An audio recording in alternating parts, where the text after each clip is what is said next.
ہماری فوج تنقید کا نشانہ بنتی ہے۔ میرے نزدیک اس کی بڑی وجہ 70 سال سے فوج کی مختلف صورتوں میں سیاست میں مداخلت ہے، جو کہ غیر آئینی ہے۔ آئندہ فوج کسی سیاسی معاملے میں مداخلت نہیں کرے گی۔ Too good to be true? Well, ان کے اس دعوے کی سچائی پر صرف 14 ماہ بعد ہونے والے متنازع الیکشن نے ہی سوال کھڑا کر دیا تھا، لیکن پوائنٹ یہ ہے کہ پاکستانی سیاست میں فوج کی مداخلت کا اعتراف خود فوج کر چکی ہے۔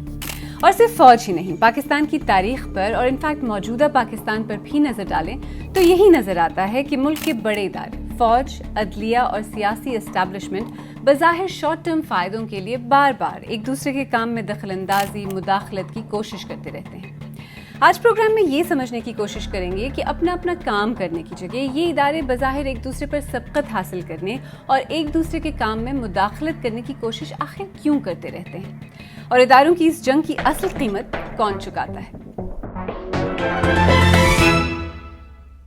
بات سب سے تازہ مثال سے شروع کرتے ہیں، آئینی ترامیم کا معاملہ جو آج کل کافی گرم ہے۔ پارلیمنٹ اور عدلیہ کے درمیان رساکشی۔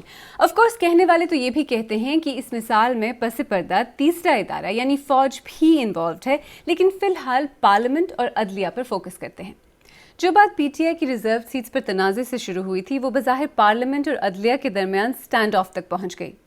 اس لیٹسٹ رساکشی کا کانٹیکسٹ اور اس کا مطلب سمجھنے کے لیے ہم نے اسلام آباد میں ہمارے ساتھی شہزاد ملک سے بات کی، جو اس سٹوری کو قریب سے کور کر رہے ہیں، اور پہلے ان سے یہ پوچھا کہ ان دونوں اداروں کے درمیان یہ ہو کیا رہا ہے۔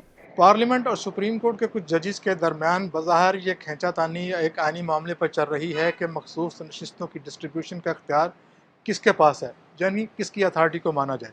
سپریم کورٹ کا یہ کہنا ہے کہ آئین کی تشریح کا اختیار ان کے پاس ہے، لہٰذا ان کی بات کو مانا جائے، جبکہ پارلیمنٹ کا یہ موقف ہے کہ قانون سازی کرنا پارلیمنٹ کا اختیار ہے، لہٰذا ان کی اتھارٹی کو مانا جائے۔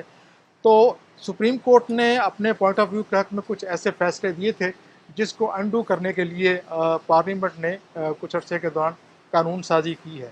تو کیا اس فیصلے کے بعد اب کوئی حل اس کا ابھرتا ہوا نظر آ رہا ہے، یہ جو سٹینڈ آف پارلیمنٹ اور عدلیہ کے درمیان ہمیں نظر آ رہا تھا؟ اگر آپ ذرا اس کی ڈیپتھ میں جائیں تو آپ کو دو کردار اور نظر آئیں گے، ایک ملٹری اسٹیبلشمنٹ اور دوسرا عمران خان۔ پارلیمان اور سپریم کورٹ کے درمیان جو کھینچا تانی جا رہی ہے اس کے بارے میں کچھ آئینی ماہرین کا کہنا ہے کہ اس کے پیچھے عمران خان اور ملٹری اسٹیبلشمنٹ کے درمیان چلنے والی ٹینشن ہے۔ اور جہاں تک 63A قانون کا معاملہ ہے تو یہ دراصل پارلیمان کو کنٹرول کرنے کے لیے بنایا گیا تھا۔ اب اس کے ختم کرنے کی جو ٹائمنگ ہے اس پہ تنازع پیدا ہوا ہے۔ چلیں بات کچھ واضح تو ہوئی ہے، لیکن پارلیمنٹ اور عدلیہ کی اس بیک اینڈ فورس کے بارے میں پارلیمنٹ اور عدلیہ سے باہر عام لوگ کیا سوچتے ہیں، وہ کیا کہتے ہیں؟ پارلیمان کا کام ہے لوگوں کے لیے کام کرنا، عدلیہ کیا کر رہی ہے، کس کو انصاف مل رہا ہے وہ ان پہ چھوڑ دینا چاہیے، اور فوج کا کام ہے ملک کی حفاظت کرنا۔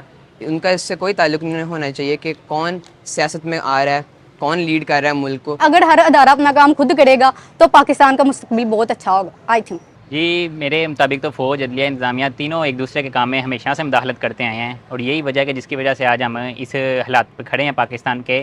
گورنمنٹ میں فوج کو انٹرفیئر نہیں کرنا چاہیے، اس سے جو ہمارے ملک کی ترقی ہے وہ زوال پذیر ہو رہی ہے۔ پاکستان میں عموماً ہر ایک جو اسٹیٹ کے پلرس ہوتے ہیں ایک دوسرے کے کام میں انٹروین ہی کر رہے ہیں جب سے آزاد ہوا ہے۔ بالکل مداخلت کر رہے ہیں، اسی لیے جو ہے رات کے 2 بجے بھی عدالتیں کھل جاتی ہیں ان کی ہیئرنگ کے لیے، جبکہ عام عوام جو ہے ان کے کیس لٹکے ہی رہتے ہیں۔ آئین کی خوبصورتی یہ ہوتی ہے کہ سیپریشن آف پاور، یہ پاکستان کے آئین میں موجود ہے۔ اس کا مطلب یہ ادارے اپنے اپنے حدود میں کام کریں، اور جب یہ ادارے اپنے آپ کام کریں گے تو ظاہری بات ہے ایک آئیڈیل ڈیموکریسی چلے گی پاکستان میں۔ تو لوگ یہاں کن اداروں کی بات کر رہے ہیں؟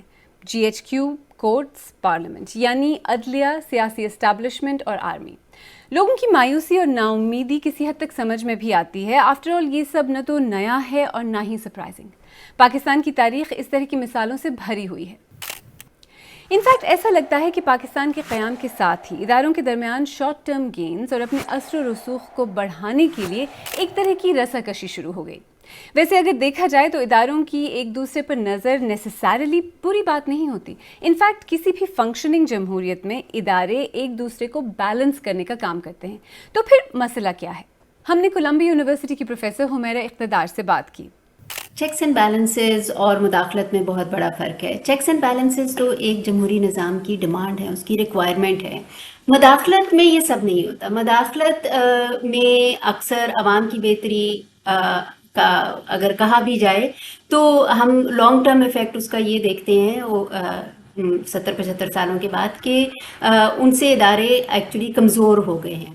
اب چیکس اینڈ بیلنسز اور مداخلت کے اس فرق کو مد نظر رکھتے ہوئے ماضی پر ذرا نظر ڈالتے ہیں. پاکستانی ریاست کی کہانی پاکستان کے 3 بڑے اداروں کے گرد گھومتی ہے: فوج، عدلیہ اور حکومت. پاکستانی فوج نے اب تک 3 مرتبہ حکومت پر ڈائریکٹ قبضہ کیا ہے. مسٹر بھٹو کی حکومت ختم ہو چکی ہے. سارے ملک میں مارشل لا نافذ کر دیا گیا ہے. قومی اور صوبائی اسمبلیاں توڑ دی گئی ہیں. صوبائی گورنر اور وزیر ہٹا دیے گئے ہیں. البتہ آئین کو منسوخ نہیں کیا گیا ہے.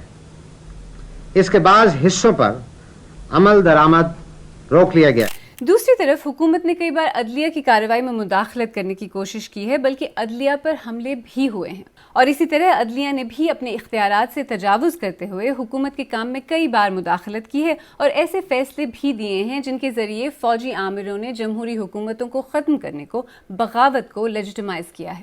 جیسے کہ 1958 کا 200 ورسز فیڈریشن کیس، جس میں جسٹس منیر کے دیے جانے والے فیصلے کو آج تک کوٹ کیا جاتا ہے. پاکستان کی تاریخ میں پہلی دفعہ جو مارشل لا کی روایت قائم ہوئی، وہ اس کو جو ہے جائز قرار دیا 200 ججمنٹس میں یہ. اور اس کے بعد آپ نے دیکھا ہے کہ جتنی دفعہ بھی ملک میں آئین ٹوٹا اور جتنے بھی مارشل لاز لگائے، اس میں جنرل ضیاء الحق بھی تھے، اس میں جنرل مشرف بھی تھے، جنرل یحییٰ بھی تھے، تو ان سب کو جو ہے وہ کسی نہ کسی آئینی درخواستوں میں ان کو جو ہے وہ جائز قرار دیا گیا، ان کے ایکٹ کو اور ان کے حکومت کو. جب ادارے کمزور ہوتے ہیں یا اداروں میں بیلنس نہیں رہتا تو کیا ہوتا ہے؟ اداروں کے درمیان بیلنس آف پاور ختم ہو جائے تو ہوتا یہ ہے کہ ایک ادارہ دوسروں پر حاوی آ جاتا ہے، اور پاکستان کی تاریخ میں اس طرح کی بھی کئی مثالیں ملتی ہیں. فوج کے حاوی آ جانے کی مثالیں تو واضح ہیں، لیکن حکومت اور عدلیہ کے درمیان کی رساکشی میں بھی ہمیں یہی نظر آتا ہے. آپ کو پاکستان سٹیل ملز کا حال تو پتہ ہی ہوگا.